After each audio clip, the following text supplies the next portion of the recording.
Salve, salve, pessoal. Iniciando mais uma vez o Aranuá, Conversas de Chão, aqui pelo canal do YouTube da Rádio Ginga e do coletivo Ominira. O Aranuá, Conversas de Chão, é um ciclo de conversações em que a gente busca trazer alguns sujeitos e agentes ligados à cultura afro, aqui do estado do Rio Grande do Sul e também do Brasil. E através disso a gente cava um espaço de reflexão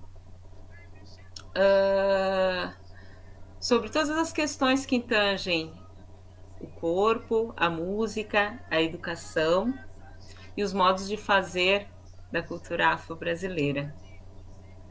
Hoje a gente vai ter um bate-papo ritmado com dois convidados, músicos, instrumentistas, Vida Vice e Onan Abiaxé. Ok? Bem-vindos, meninos. Olá, tudo bem? Olá, boa noite. Boa noite, sejam bem-vindos ao nosso canal. A gente saúda todo mundo, pedindo licença aos mais velhos. Deixa eu ver quantas pessoas estão aqui no chat. E eu queria começar pelo Vida Vice. Queria que você se apresentasse, quem é o Vida Vice, e depois a gente parte para... Não, aliás, mentira, tô brincando. Mentira.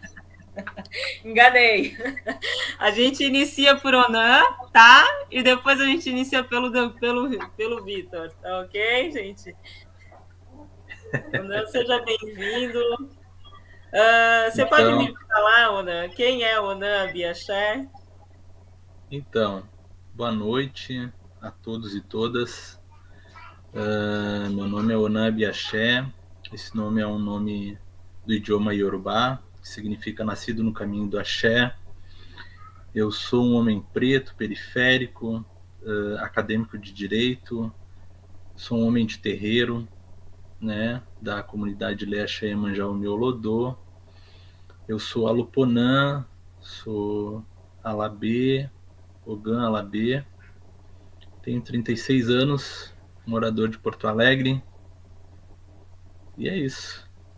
Administro o projeto do Lubatá, e enfim, é isso.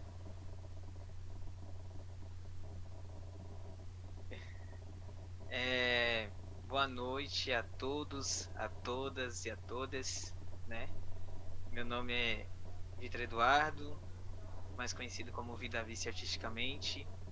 Sou paranaense, nasci no Paraná, minha família toda é paulista, então minha criação desde pequeno é dentro da cidade de São Paulo, na Terra da Garoa, na Selva de Pedra.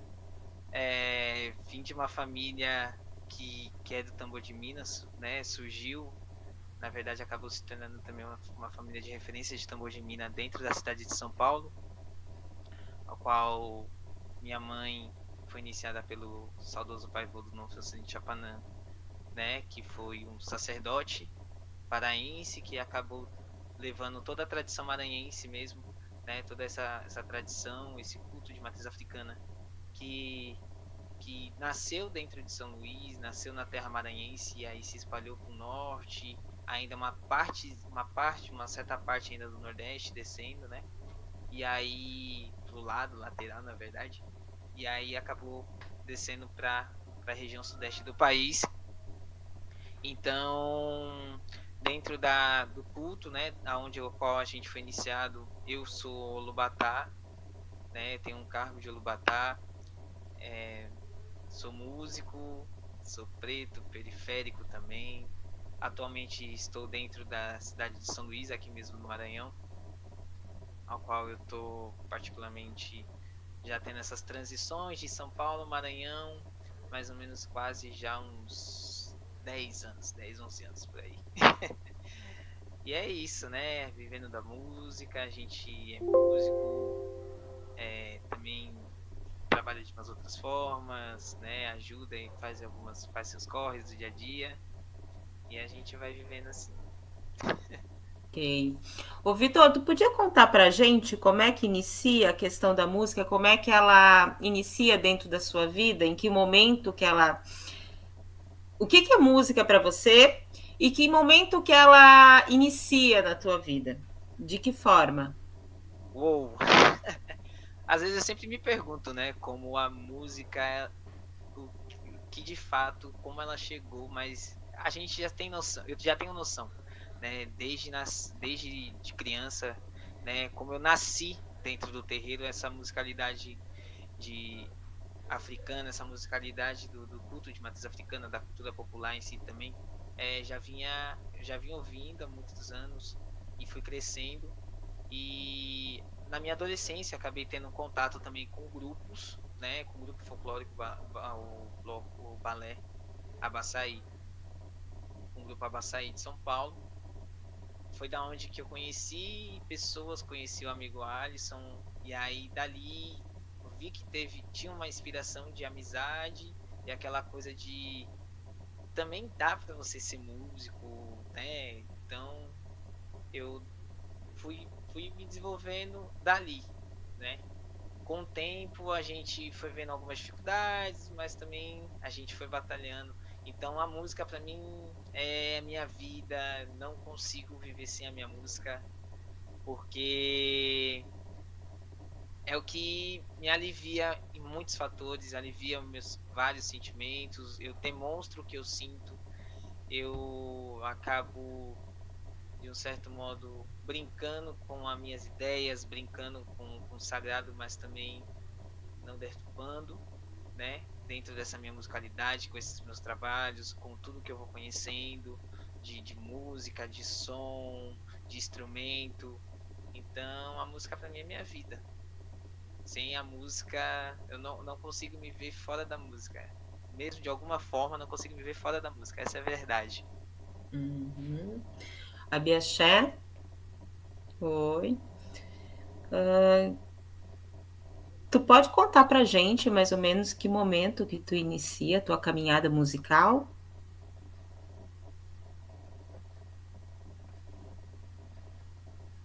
O microfone.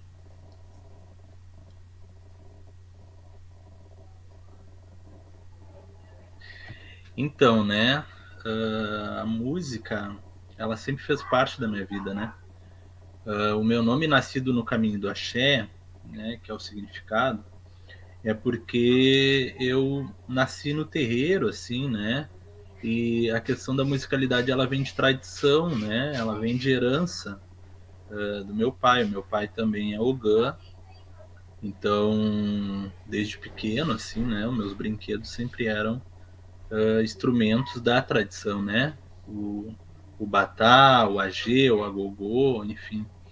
E o meu pai sempre muito musical, assim, né, em casa, e muito ligado à tradição de matriz africana, né? Então isso já fazia parte do meu universo, assim, desde a infância, né? Então lá com 13 anos, né, eu começo, com 10 anos eu começo enfim, a aprender mesmo, a tocar, e ali com uns 13 anos eu já ensaiava, né, poder acompanhar meu pai, enfim, os ogãs mais velhos que estavam no terreiro, né, que tocavam no terreiro. Então, desde muito pequeno, assim, a minha pré-adolescência, adolescência, eu sempre estive ali nesse ambiente, né, musical, né, e essa musicalidade ligada à tradição, né. E acredito que ali com uns 15 anos, 16 anos, eu vou ter o contato com o grupo Caixa Preta, né? E aí é quando a musicalidade da tradição, essa música ligada à tradição, ela é usada em um outro espaço para além, né? Para extramuros do terreiro. E aí a gente começa a fazer alguns laboratórios, porque o grupo Caixa Preta estava começando a montar o espetáculo Hamlet Sincrético, né, na diretoria do Gessé Oliveira. E aí, então, a gente começa a fazer alguns laboratórios, porque a gente tinha um projeto lá no... A gente tem um projeto lá no terreiro chamado Dança dos Orixás. E eles, por conhecimento, por terem conhecimento desse projeto, convidam o terreiro, assim, para alguns laboratórios. E aí a gente começa a trocar muitas informações, enfim. Aí eu e um outro irmão de santo acabamos sendo convidados a participar do espetáculo, né?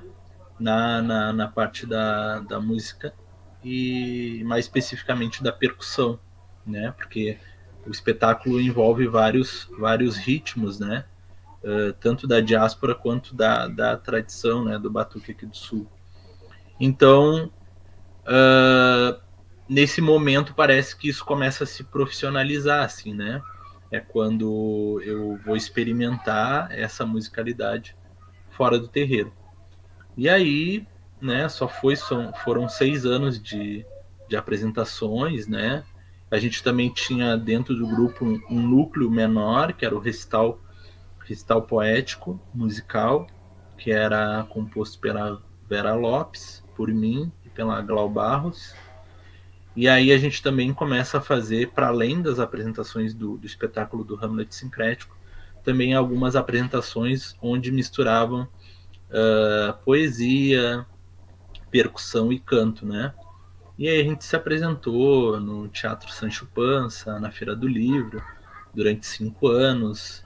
A gente se apresentou no Encontro dos Cadernos Negros, em São Paulo. A gente se apresentou na Prefeitura de Alvorada, em Caxias, enfim, diversos locais, né? Então, aí essa musicalidade acaba tendo essa transformação, né? Do ambiente do terreiro para esse ambiente mais da arte mesmo, né? Mais teatral, enfim. E aí eu acho que é um pouco disso. E aí a gente vem vindo, assim, né? E no espaço de terreiro também tem muitos projetos, né? O próprio projeto Orino Herê, que a gente desenvolve lá, que é um projeto que trabalha a identidade negra positiva das crianças, e que eu dou a oficina de percussão. Então, a musicalidade, né, de forma bem geral, ela vem se construindo ao longo desse tempo, né? Me diz uma coisa, Onabi Axé, conta pra gente sobre esse processo de tradução. Você inicia a tua caminhada lá no terreiro, né? Teu pai te ensina a tocar, aí depois de um certo tempo, né? Você inicia o teu processo de ensino-aprendizagem dentro do terreiro. E depois você vai para dentro de laboratórios. Primeiro você conta um pouquinho sobre o teu terreiro, conta o que é o Caixa Preta para quem está assistindo, porque nem todo mundo sabe quem é o grupo Caixa Preta, né? E depois você fala, eu queria que tu comentasse só mais um pouquinho, como é que é esse processo de transcrição dessa musicalidade do terreiro lá para o laboratório do teatro. O que tem de dificuldade? Como é que vocês faziam? O que se utilizava para fazer? Tá? Bom, a minha caminhada com o terreiro, né, ela vai começar, então, com essa herança, né, do meu pai. E nesses laboratórios, né, com o grupo Caixa Preta, eles precisavam, enfim, muitos personagens tinham várias cenas, né, onde envolvia muita dança, né, e essa dança era uma dança, por exemplo, alguns personagens como o ator Éder, por exemplo. Primeiro falar do Caixa Preta, né? O Caixa Preta é um grupo de teatro, né?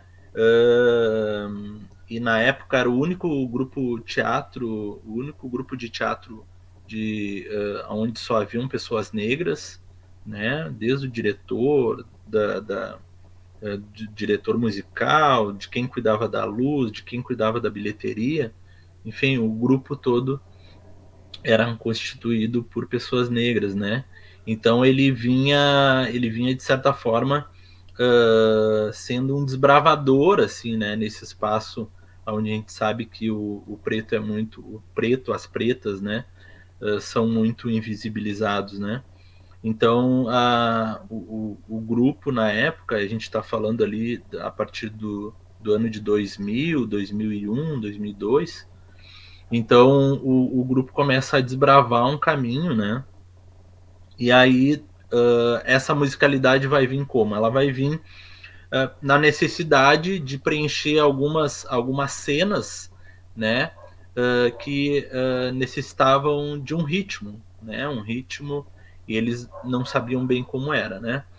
E aí, quando a gente vai fazer os laboratórios, que a gente começa a ensinar os movimentos dos orixás, como é que dança Ogum, como é que dança Exu, como é que dança Xangô, vai se perceber que não bastava só alguém que desse conta de percussão, né? Mas alguém que conhecesse os ritmos da tradição de matriz africana aqui do sul, né? Mais especificamente do batuque. E é aí que surge esse convite, né? E que eu e um outro irmão de santo, um outro omorixá, começamos a participar dos ensaios propriamente, né? E aí a gente começa a experimentar, né? Bom, vamos. Ogum tem, sei lá, seis ritmos para ele. Xangô mais uns 5. E aí a gente começa a experimentar qual era o melhor para a cena, né? Qual preenchia, né? Esse espaço cênico mais adequado, né? E aí começa, enfim, essa transformação dessa musicalidade usada no terreiro para uma musicalidade mais teatral, assim, né? Mais desse ambiente cênico. Ok. É um pouco disso. Vidavit. Vitor, você falou que você também, né? Tem a questão da família, vem do núcleo familiar, a tua caminhada com a música, principalmente com a música de matriz negra. Você conta pra gente um pouquinho, e que daí você começou a partir de alguns grupos folclóricos ali de São Paulo. Né? Isso foi. Porque, como o Ana falou, eu também venho de uma criação, minha família toda é de terreiro, já sou considerado já venho da terceira geração da minha família. Meus avós foram iniciados no santo, né? Minha mãe, meu pai são iniciados no santo, e eu, minha irmã mais velha, mas meus outros irmãos também, né? Eu e minha irmã mais velha fomos iniciados, e só os meus outros irmãos caçulas que ainda não, mas fazem parte do santo, somos muito mais. Então essa musicalidade, essa coisa sonora de terreiro, essa musicalidade toda dos cultos, eu sempre venho ouvindo, né? Tanto da minha tradição, porque eu vivia aquilo ali já desde pequeno, do meu terreiro, eu acabava enxergando os mais velhos, aí quando tinha alguns tempinhos aí dava para tocar, a gente fazia barulho, eu tocava também, pegava balde, tocava balde em banquinho, qualquer lugar tava tocando. E quando ia visitar outros terreiros também, né, por exemplo, o culto de Candomblé-Queto, né, o Angola, o Jeje, Mari, o Jeje Savalu, a Umbanda. Então, eu fui aprendendo, fui pesquisando, fui correndo atrás logo depois de um bom tempo, quando eu comecei a ter acesso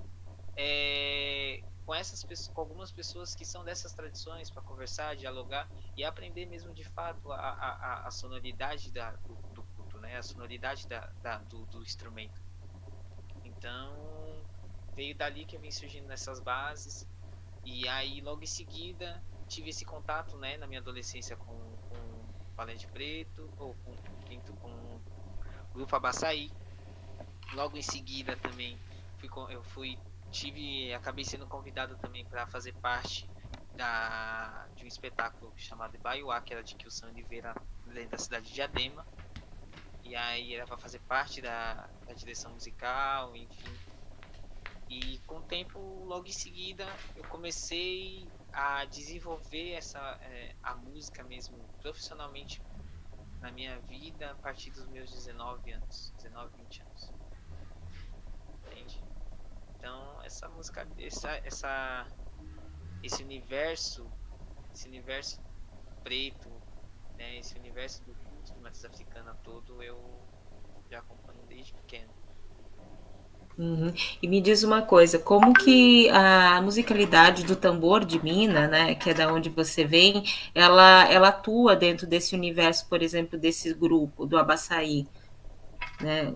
Então, dentro do Abaçaí, Como é que é o processo de transcrição? na verdade, dentro do É Abaçaí só com ela ou tem outros tivemos... ritmos também Na que... verdade, então, eu trabalhei dentro do Abaçaí, tive pouco acesso, assim, mas eles já têm Abaçaí, se eu não me engano, tem mais de 40 anos.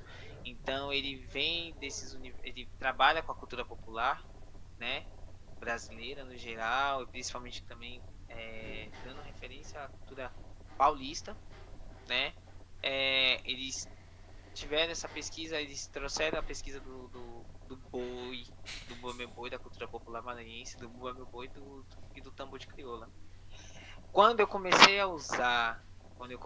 a investir, ainda meio com medo, essas coisas, eu fiquei um pouco com receio, foi logo em seguida quando eu comecei a participar das aulas do Irineu Nogueira, na sala Crisantempo, né?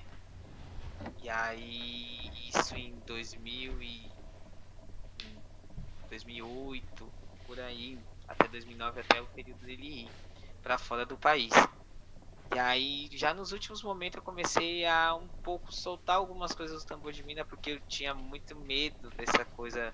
Acho que ficava tão preocupado com a visão dos outros, aquela coisa da crítica, do julgamento, que às vezes eu poderia talvez até investido um pouquinho mais nas ideias musicais e ter, de um certo modo, propor, né, uma coisa melhor, uma coisa a mais dos momentos, talvez.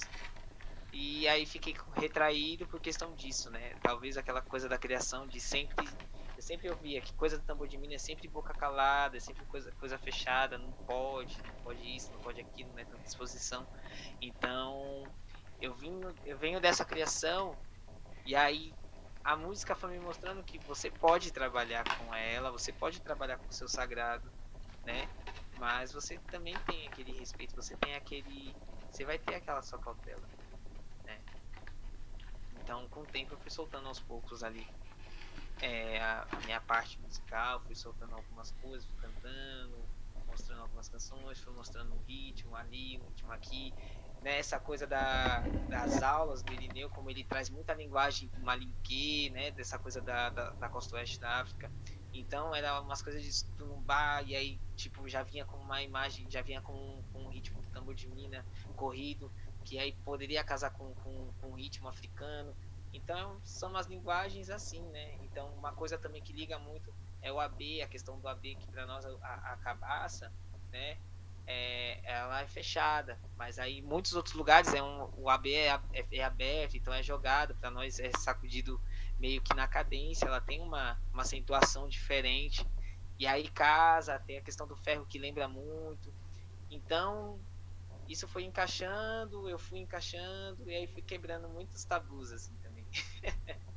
E é assim, eu fui levando. Mas tem muitas outras coisas também, que muitos outros grupos que a gente vai, que eu participo, que eu participei, a gente vai cantando. Hoje em dia também tem muitos outros grupos que tem destaque, que também canta bastante coisa, que fala sobre o tambor de mina, que mostra alguma coisa do tambor de mina também. Então é bem, bem massa.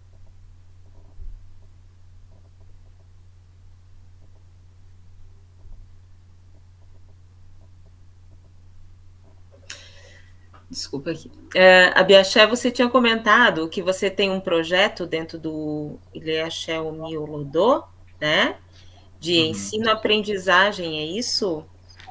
O que é esse projeto, né? Comenta com a gente o que se ensina e como é que chega isso para o público que frequenta.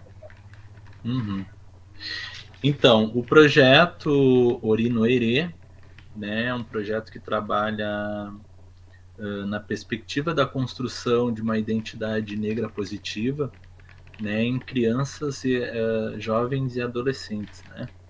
Então a gente trabalha com uma faixa etária ali de crianças de 6 a 11 anos e de jovens a 12 a 16 anos, né? Esse projeto acontece desde 2002, né? E através de temas geradores, né? Como o mito da criação dos seres vivos, né? Da cultura iorubá, como o mito da criação do Aie, né? A gente, através desses planos geradores, né, eles vão nortear as oficinas.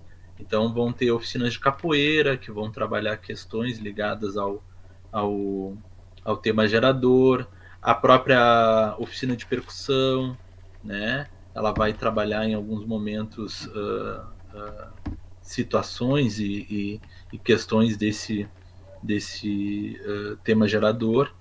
E o objetivo do projeto é poder construir uma identidade negra positiva, né? Que as crianças conheçam o espaço de terreiro, a tradição de matriz africana, como um espaço de educação, né? Como um espaço de uma autoestima, né? De uma estética negra, né? Que eles possam usar os seus blacks, seus dreads, suas tranças, né? Com toda a propriedade. Então, o projeto, através de capoeira, de percussão, de apoio pedagógico, de ter uma oficina lá que é muito massa com o educador Anderson, que é a oficina de ancestralidade, que ele trabalha, fala de história, fala da geografia, fala de onde vêm os povos africanos, fala de todo o processo da diáspora, né? Então, essas crianças, desde muito pequeno, assim, né? Elas vão vendo a cultura de matriz africana para além desse véu do racismo, né? Para além desse véu dos atravessamentos do racismo, né? E para a gente chegar nessas crianças, a gente usa muita musicalidade, muita capoeira, muita dança, né? Tem oficina de dança dos orixás, enfim, a gente vai usando de todos os nossos mecanismos culturais e ancestrais, né? Para propor, né? Uma educação afrocentrada, né? É um pouco disso. E como é que chega para o público? O que você vê, por exemplo, né? Vocês trabalham com crianças, daí vocês utilizam uma série de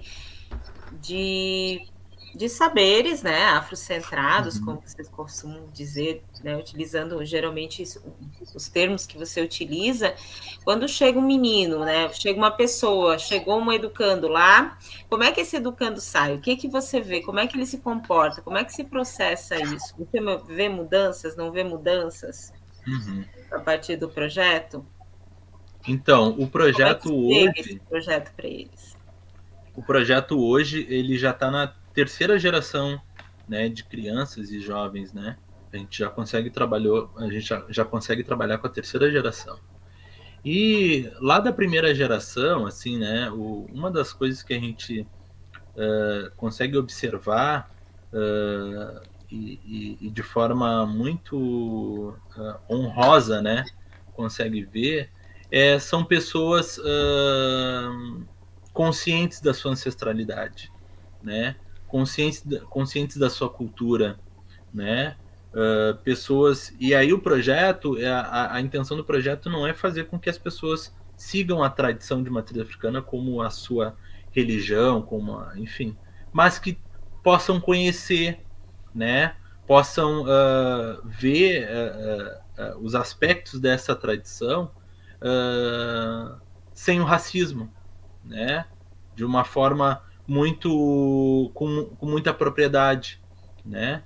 E o projeto acaba chegando para esse público através do terreiro, né? O terreiro tem mais de 80 anos de história, né? Então, o terreiro movimenta muito a comunidade. Então, as pessoas acabam conhecendo o projeto hoje pelas redes sociais, mas quando não se tinha, né, ou quando, enfim, não era tão acessível, um dos grandes veículos de comunicação e de divulgação dos projetos, né, não só desse, era o próprio terreiro, né? Os vivenciadores. O terreiro hoje tem mais de 200 pessoas, né? Enquanto Omorixá, sem falar nas pessoas que visitam, que vão lá, que vão conhecer, enfim. Então, eu acho que o veículo inicial, né, de divulgação do projeto era o próprio terreiro, a própria comunidade, né? O que a gente vai chamar de Onibarijô, a boca da comunicação, a propriedade de Exu, né?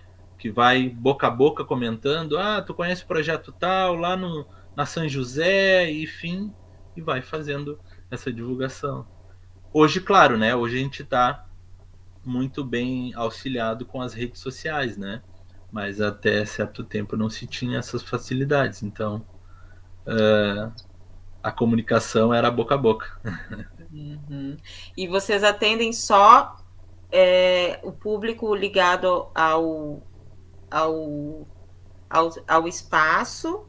Ou tem a comunidade externa, pessoas do bairro? Quem são essas pessoas, Abiaxé? As pessoas são todo mundo que, como diz Orumilá, né? Quando o orixá não quer, quando o ori não quer, o orixá não pode, né? Então a gente trabalha com vontade. A pessoa não precisa ser da comunidade, a pessoa não precisa ser nem do terreiro, né? Então as crianças que frequentam, 50% vão ser ali da redondeza, da própria comunidade e do próprio terreiro, dos filhos dos omorixás do terreiro, né? Mas 50 a 40% dessas crianças vão ser crianças de pessoas de outros bairros de Porto Alegre, né? Vão ser, enfim, pessoas, filhas de pessoas que nem são da tradição, né? Então, e é por isso que eu quis deixar nítido, né, de que o projeto atende o público infantil, né, e jovem, independentemente dos pais ou, enfim, da família ser da tradição de matriz africana. Ok.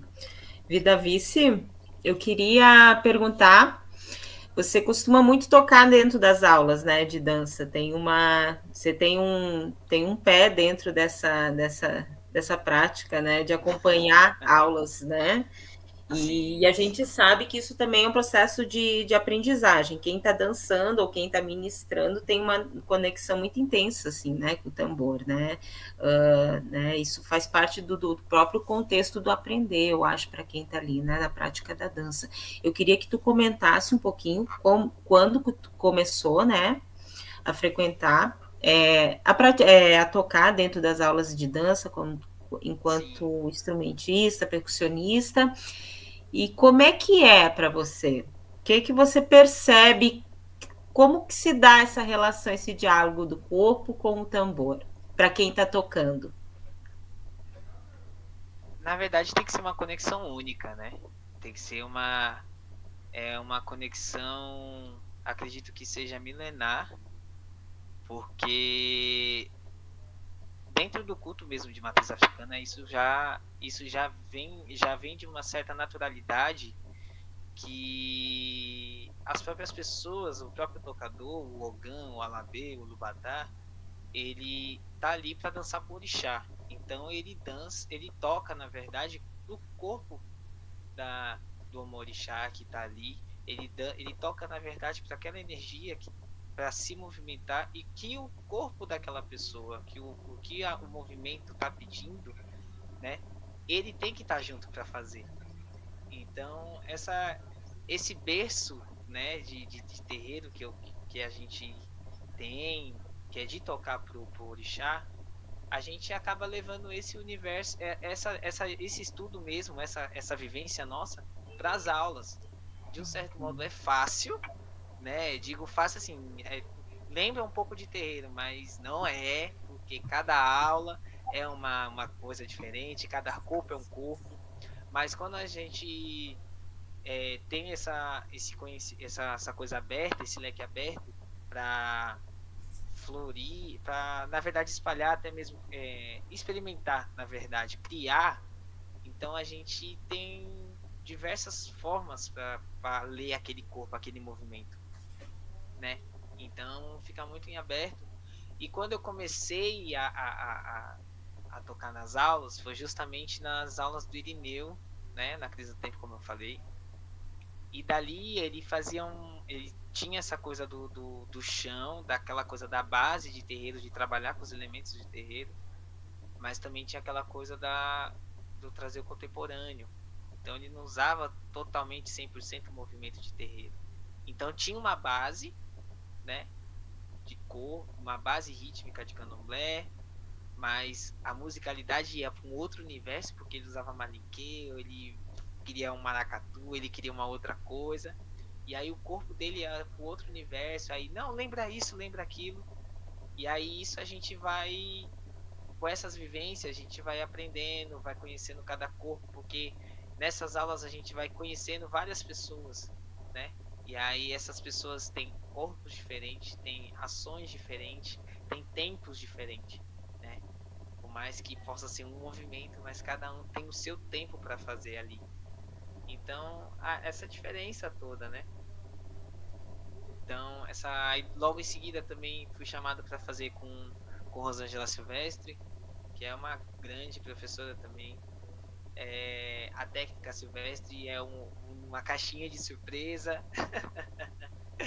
E a simbologia dos orixás também é super 10, porque lembra aquela coisa de terreiro, mas também você tem que lembrar que é uma aula de dança, são corpos ali, bailarinos, bailarinas, pessoas que gostam, pessoas que nunca conheceram, nunca tiveram contato com o terreiro, com aquela coisa do movimento de terreiro, nunca tiveram contato com a sonoridade de terreiro.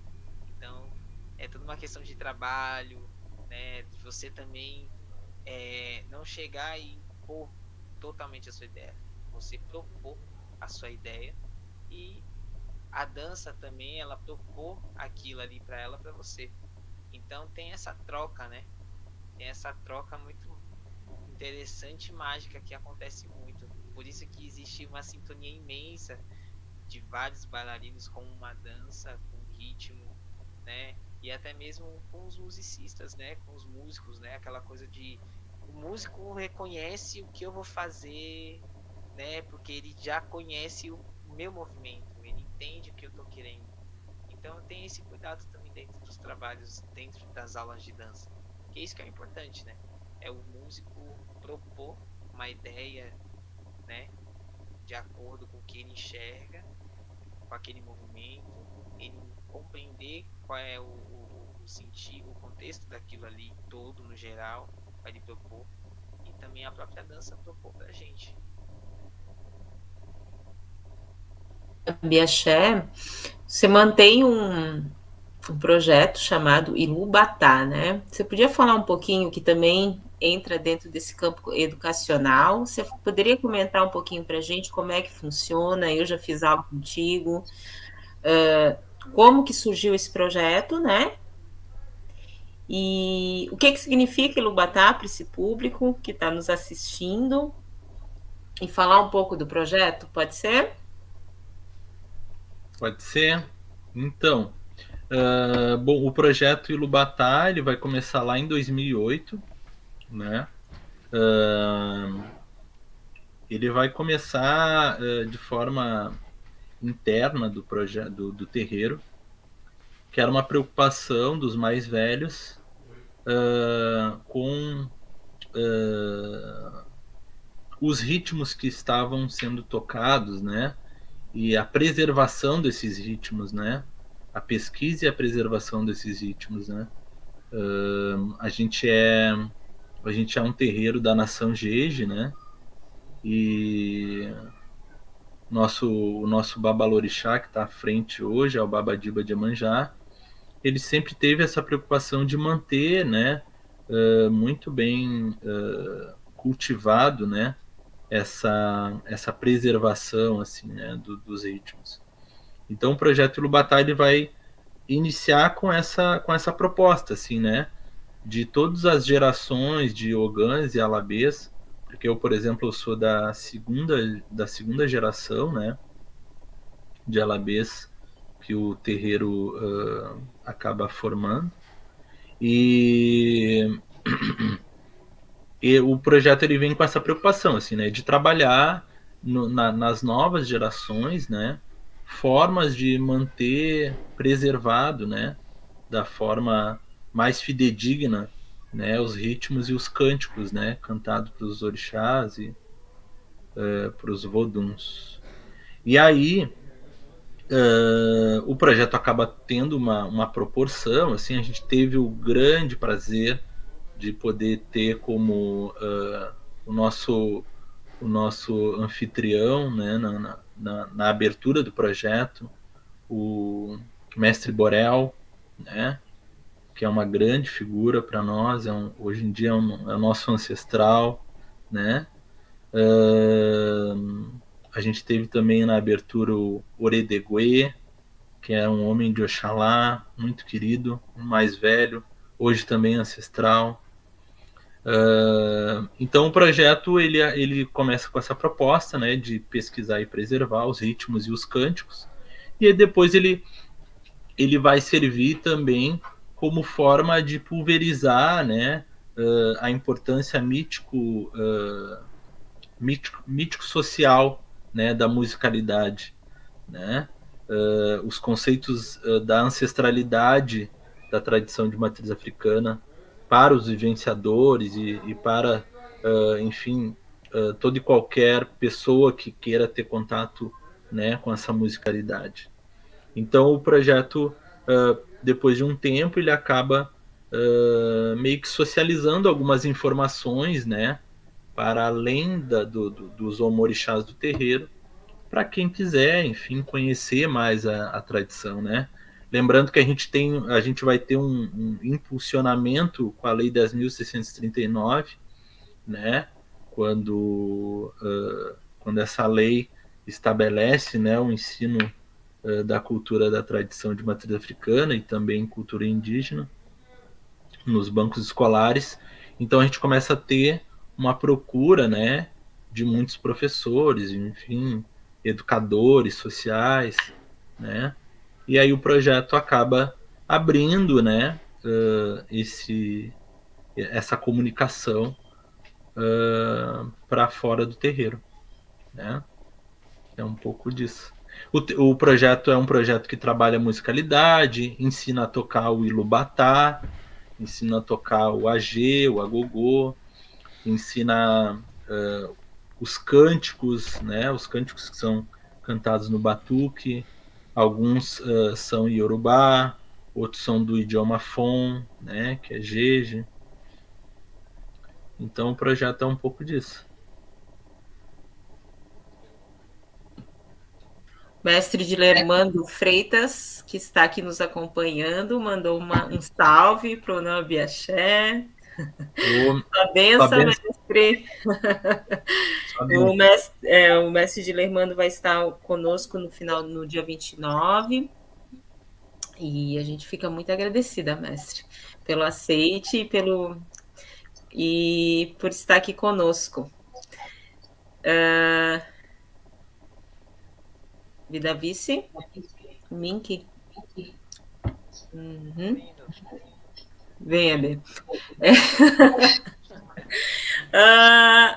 O Vitor, tu também compõe, né? Tu tem tu dentro desse universo da musicalidade afro e dessa transcrição do terreiro né, e dos espaços de tradição de matriz africana ou afro-brasileira, isso daí vai depender de como cada um nomeia ou quer nomear, ou como entende, né? Esse tipo de tradição. Tu também compõe, né? Tu também tem essa questão da composição da criação musical, né? Isso. Eu tenho, na verdade, algumas composições falando de alguns de orixás e trabalho realmente mesmo com canções, mesmo com os próprios cânticos sagrados. Então, os próprios itãs de orixá, da cultura africana, acaba me trazendo inspirações acaba me inspirando para escrever, falar e até mesmo estudar um pouco mais do que eu vivo, do que eu pertenço, ao qual eu pertenço, do que eu pertenço, né? Então, eu tenho umas composições e aí eu tenho algumas coisas gravadas também para o orixá, né? Que são cantigas mesmo do orixá, que aí eu trabalho com esse universo musical, acabo desconstruindo, eu tenho uma base dessa coisa do terreiro, eu tenho essa base musical de terreiro, mas eu acabo harmonizando, colocando outros instrumentos que não é de terreiro para essas músicas. Ok. E quais são as influências nesse processo de composição? Você falou que tem músicas que são do orixá, que são cantigas, tipo assim, do terreiro, de domínio público, vamos dizer isso, né? Vamos utilizar essa coisa. Mas tem algumas que não são. Sim, sim. Eu sei. Que nem, por exemplo, conheço. Essa do Banixé Xangô. Essa do Banixé Xangô foi a primeira música que eu gravei, que é o símbolo de uma cantiga do orixá Xangô, dentro do tambor de mina. Ela nasceu através desse orixá dentro da casa dentro do terreiro Ilé-Axé Taolé, terreiro Pedra de Encantaria, terreiro de mina Pedra de Encantaria, que fica aqui na cidade de Passo do Lumiar, Maiobamba, dentro da cidade de São Luís, dentro da ilha de São Luís, né? E o sacerdote é o Pai José Itaparandi. E aí, através de quando eu ouvi, né, para mim os momentos é muito mágico, e é onde que a canção, ela me pega e eu acabo demonstrando ou sentindo uma inspiração, e aí vem várias coisas, vem criações, ideias. Pudesse até colocar numa ópera assim, ia ser bonito. E aí ela foi umas que me inspirou muito, e aí eu pensei em fazer uma homenagem com essa canção, com esse cântico, né, que a gente chama de cântico, Orim, antiga, as pessoas acabam denominando, né, doutrina, conhecido também, doutrinar. Então, essa é especificamente desse terreiro. E o Namata tem uma cantiga popular também de Orixá Xangô, que o povo Cabinda, o povo Caxel também costumava cantar muito dentro das casas de tambor de mina. E aí eu emendei uma na outra e eu fiz esse símbolo em homenagem ao tambor de mina. Uhum. Então são duas canções, são duas cantigas, duas cantorias, eu não sei como é que eu posso falar, duas rezas. São dois cânticos, podemos dizer que são rezas, são né? Dois a durar, não sei. Claro, não, podemos dizer, pode ser também. Acho que o cantar não deixa, quando a gente começa a cantar, para mim, o cantar a partir de Exu, a Oxalá, Orumilá, Olodumare, Ifá, seja lá quem for, a gente está louvando. As pessoas têm que entender que mesmo as cantigas de fora, mesmo que seja uma coisa mais simples que todo mundo escuta ali no dia a dia, é uma reza, mas é uma reza que toda a comunidade pode ouvir. Essas coisas de fora que são expostas, que as pessoas acabam enxergando, né? Que as pessoas têm essas vivências de fora, externas, de terreiro, de barracão, podemos dizer assim, né? Quando a festa é aberta, acredito que seria bonito das pessoas aprenderem, a própria comunidade aprender, a comunidade que eu digo não só pessoas de terreiro, mas aquelas pessoas que vão visitar o terreiro, para cantar junto, porque para nós é uma reza. Se para nós é uma reza, né? Se as pessoas cantam o Pai Nosso, rezam o Pai Nosso, por que as pessoas não podem cantar? Ó, Banixé Xangô, por que as pessoas não podem cantar? Porque as pessoas não podem cantar, né?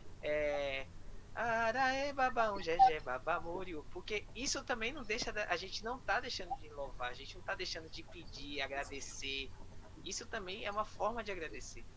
Então, isso pra mim eu levo como uma reza, como um mantra sempre. E pra mim eu acho que foi muito gratificante, porque quando eu gravei eu não tinha noção, a dimensão de como isso iria de um certo modo proliferar de uma coisa positiva, que as pessoas que não me conhecem pessoalmente, mas as pessoas cantam, ó, Banixé. Aí tipo, uma vez que me vê, nossa, é você que canta. Aí eu, sim, pô, é muito massa a cantiga e tal, não sei o que, inspirador. Isso pra mim é gratificante, porque é uma coisa do culto africano, que as pessoas, uma coisa que uma energia trouxe, né? Aquela energia qual a gente acaba cultuando, a gente acredita, tem fé.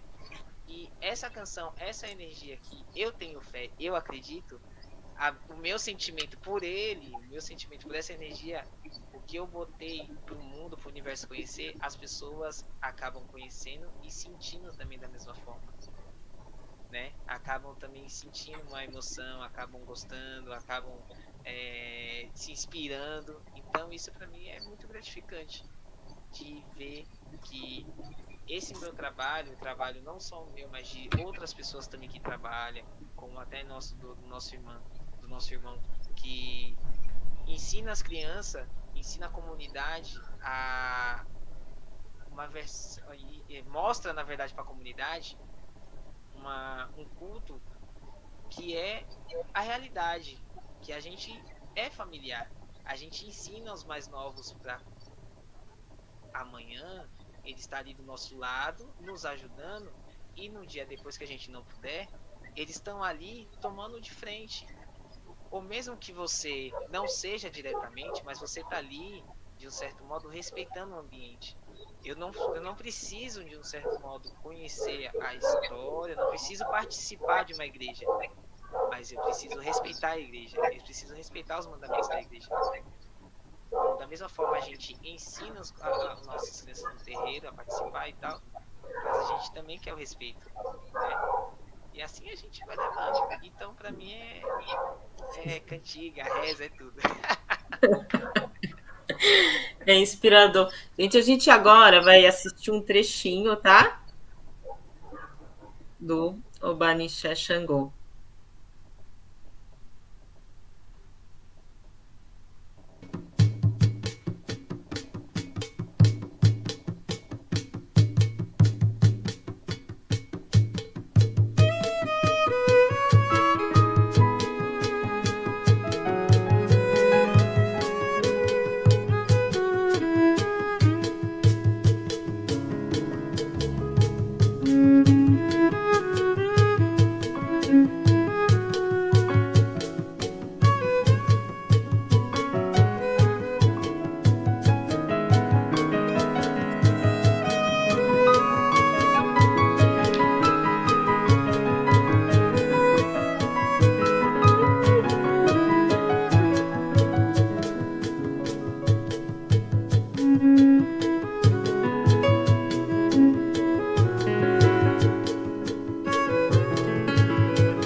Yobanixé Xangô, Yobanixé Babá, Yobanixé Xangô, Yobanixé Babá. Yeah, yeah, oh, Orum Obatala.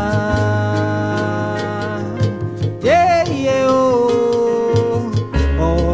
Obatala, Yobanixé Xangô, Obanixé Babá, Yobanixé Xangô, Yobanixé Babá. Yeah, yeah, oh, Orum Obatala.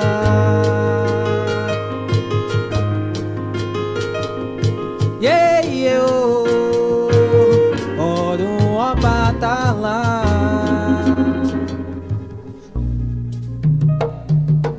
Yobanixé Xangô, Yobanishe Baba, Yobanishe Shango, Yobanishe Baba.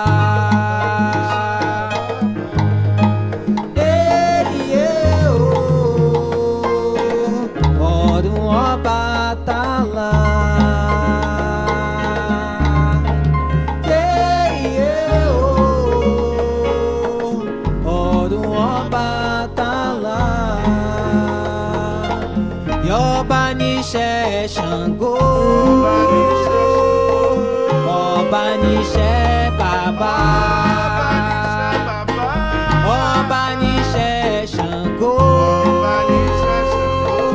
Yobanishe Baba,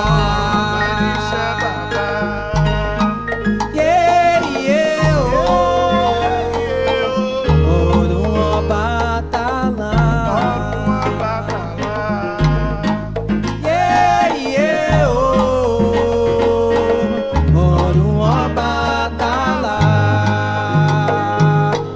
Yobanishe Shango, Yobanishe Baba, Yobanishe Shango, Yobanishe Baba, yeah, yeah,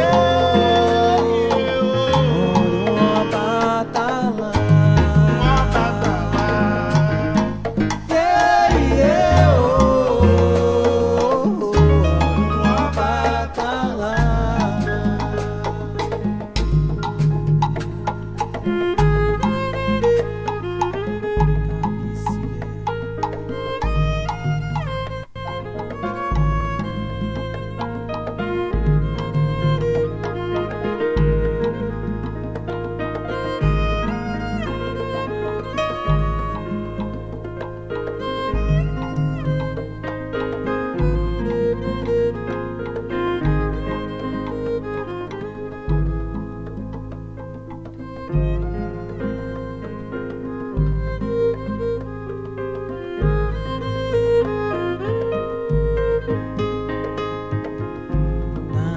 Mata tem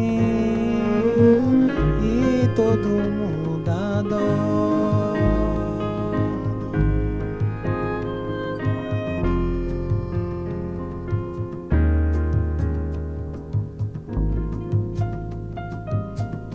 Pedra rolou e aonde Xangô mostra.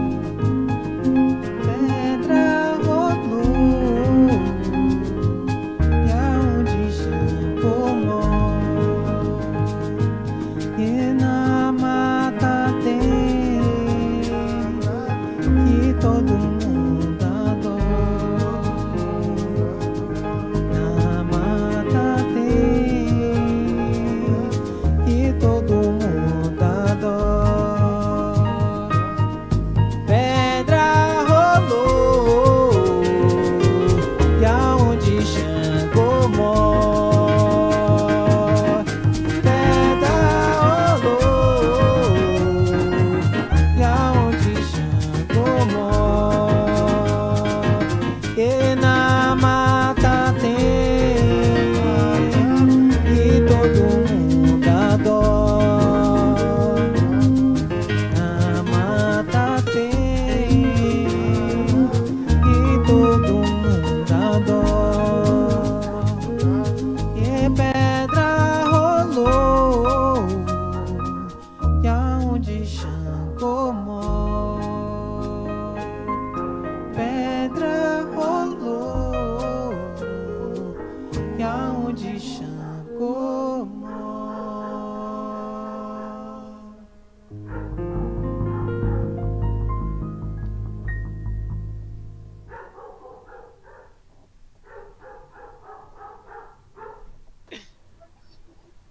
Seu mic tá desligado.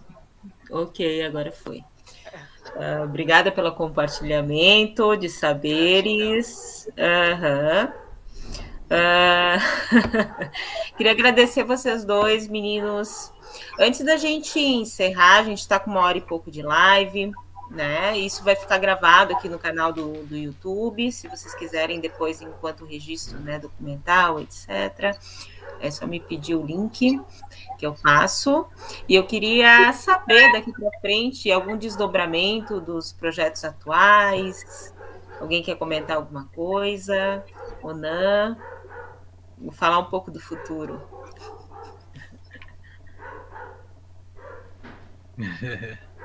Pode ser? Então, eu acho que acredito que o projeto Urubatá, ele tem, enfim, muito que crescer ainda, assim, né? A gente pretende, né, depois que a gente sair dessa situação pandêmica, a gente conseguir ter mais encontros presenciais, né? O próprio terreiro está passando por uma reestruturação muito grande, assim, né? A gente está ampliando o espaço. Então, a intenção é, enfim, conseguir se inscrever num edital, né? Poder abrir várias salas lá naquele espaço e poder mergulhar nesse mundo da música, né? Que tanto nos faz bem, assim, né? Poder ouvir esse cântico desses irmãos, assim, é um negócio que emociona, né? Arrepia. E a gente tem muito prazer em fazer isso. A música, ela é carregada de axé, né? Ela mobiliza, né? Então, ela faz com que a gente se sinta bem, enfim, apaziguado, né? Então, os planos é cada vez mais a gente poder ampliar esse projeto e trazer a criançada e é isso. Ok. O Davi, Vitor, planos para o futuro? Tem projeto atual, além do Orimbatá? Comenta para a gente um pouco sobre o futuro. Bom, os projetos futuro, vamos ver se para o ano a gente, Vida Vice e Orimbatá, consiga fazer um CD, né? Trazendo essa linguagem de terreiro, mesclar mesmo todas as nações co-irmãs. Acredito nisso, que todas são co-irmãs mesmo, de fato. E é isso, ampliar mesmo, como o irmão falou, sempre também buscar conhecer novos projetos dos irmãos, ajudar a fortalecer, até mesmo também acaba sendo algo inspirador para nós, acredito sim. É isso. Uhum.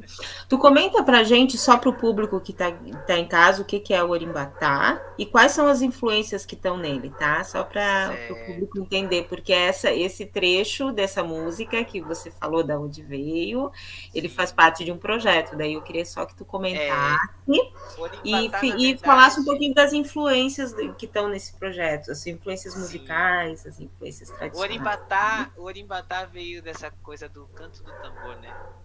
Orim, corim, cantar, e batá do tambor batá, o qual dentro do tambor de mina é o instrumento primordial, é o instrumento mesmo, né, do tambor de mina Nagô. Então, Orim batá.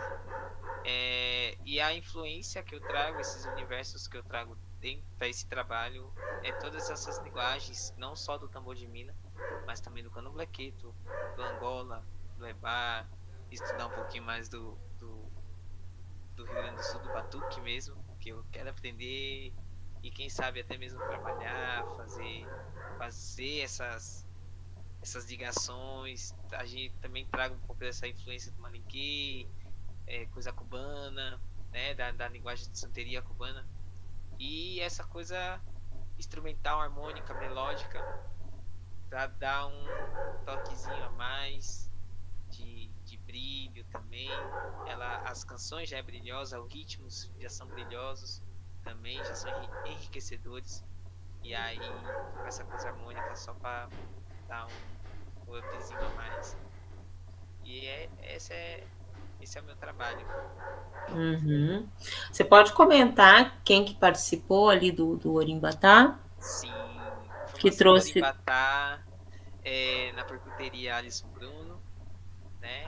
No violino, Renato Pereira, no teclado, Fábio Leandro, e no contrabaixo, Vanessa Ferreira. E também tem o nosso amigo querido também, que fez parte na gravação mesmo do single, o Maurício Paz, que ele gravou um violão tenor. Então, é isso. Essa é a turma com qual eu tenho... Eu falo uma coisa, eles vêm e me dão brilhos. Ok. Gente, deixa eu adicionar o Augusto. Então, hoje a gente, acho que, meninos, uma mensagem, uma frase para futuros musicistas, para essa molecada, para esse pessoal que às vezes está iniciando, que sai desse território que são os espaços de religiosidade de matriz africana, e tentam e buscam difundir, né, todo esse saber, todo esse conhecimento dentro não só da cultura, como até de outras instâncias. Vocês teriam alguma palavra para falar para essa molecada? Apesar que estamos todos nesse barco, né? E a gente também está aprendendo ainda como é que faz, né? A gente é muito novo. Mas vocês teriam alguma coisa para falar? Eu digo que a vida em si é um aprendizado, né? Enquanto a gente está vivo, a gente está sempre aprendendo. Não desistir. A verdade é essa. Não desistir. Quando você saiba chegar nos lugares, também saiba sair, saiba respeitar o ambiente, as pessoas, e o conhecer nunca é demais. O se desafiar também nunca é demais, porque através desses desafios que a gente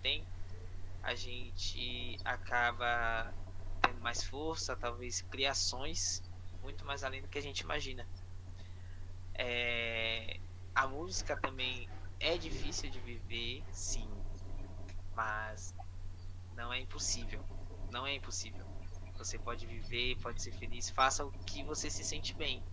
Na verdade, é saber viver como você se sente bem, entendeu? É você viver pra vida como se fosse única, aquele momento fosse único. Então, quando você estiver tocando, toque como se fosse o único trampo, dê mesmo sangue, não vá meia boca, como dizem, né? Vá com vontade, ensaio também não deixa de ser trabalho. Né?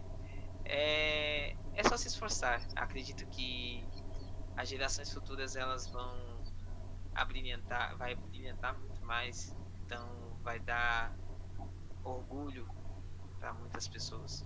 Tenho certeza disso. Então não desista. Eu diria para não só para a juventude, mas para os nossos mais novos, para os nossos mais velhos, né? Que Olorum nos concebeu 3 poderes, né?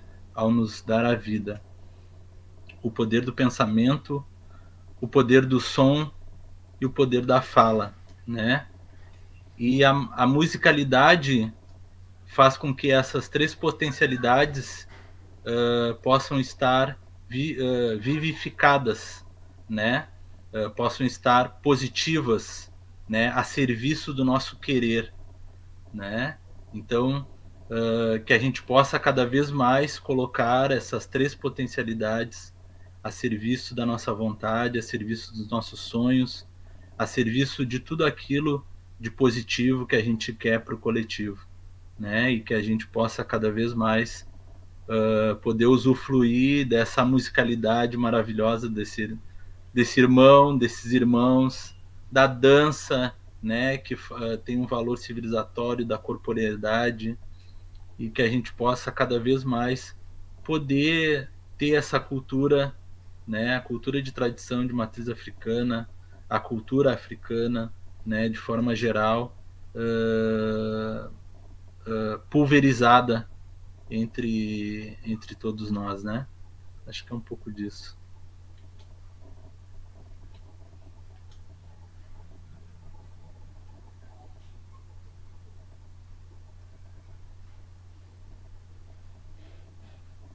O microfone. O microfone. A gente vai encerrando por aqui. Obrigada, público presente, a do pé, a Biaché, o professor. Obrigada, Vitor, pela presença, obrigada pelo aceite, ok? E se aguardem só um pouquinho no estúdio, tá, meninos? Tudo Augusto? bem. Eu que agradeço. Beijo, Augusto? tchau, tchau. Tchau.